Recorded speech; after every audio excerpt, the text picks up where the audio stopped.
Hey everybody, it's your favorite composter, Tyler of crazyaboutcompost.com, and I have a confession to make. I've been making compost for years, but I have no idea how to garden at all. I've never thought about it.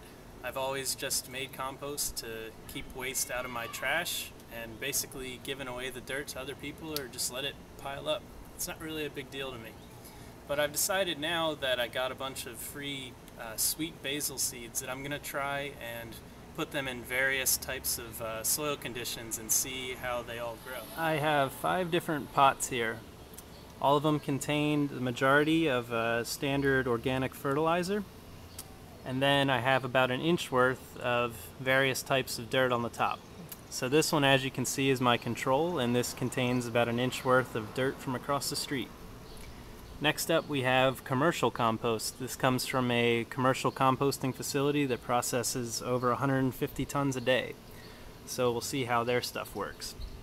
Next I have tea leaf compost, which comes courtesy of the Random Tea Room. They're always making tons and tons of tea, obviously, so they have lots of tea leaves. So we'll see how basil grows in there.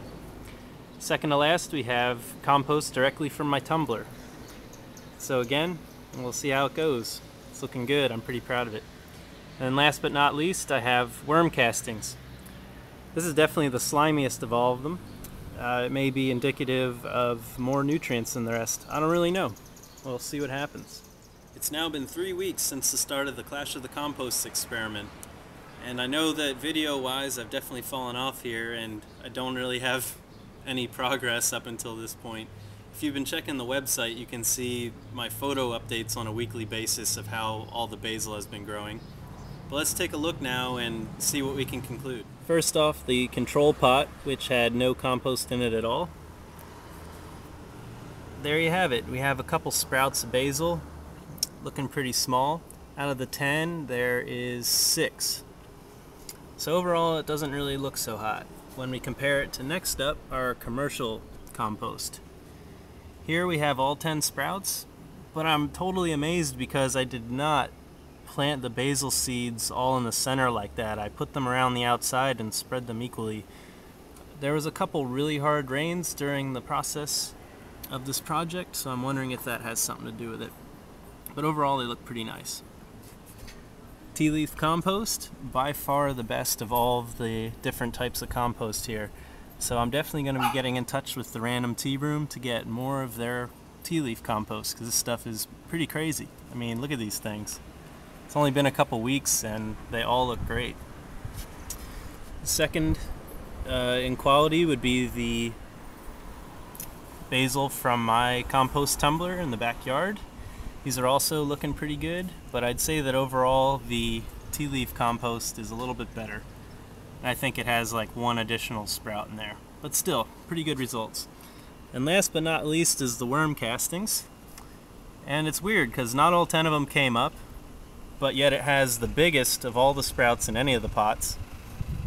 But overall, I think that's definitely a surprising conclusion thus far, is that the worm castings didn't have immediate results, because I think that's what the average person would say, including myself. Although overall I think I kind of screwed up on the worm castings, because I could have let them cure a little bit longer. I think the quality of them I might have rushed on a little bit. So of course you know what that means, is that I need to do another round. This is a really fun experiment. So what can we conclude from all this? I think the first obvious conclusion would be that compost clearly benefits any plants that you're trying to grow. In comparison from the control pot, which didn't have any compost, versus the other 4, there was really no contest in how fast and how fully the basil was able to grow. I think that has to do with the drainage as well. When I would water them, the control pot would take forever for the water to drain through, and the compost all immediately, the water would just go right through it. I think that has a lot to do with it, and of course the nutrients. So pretty obvious.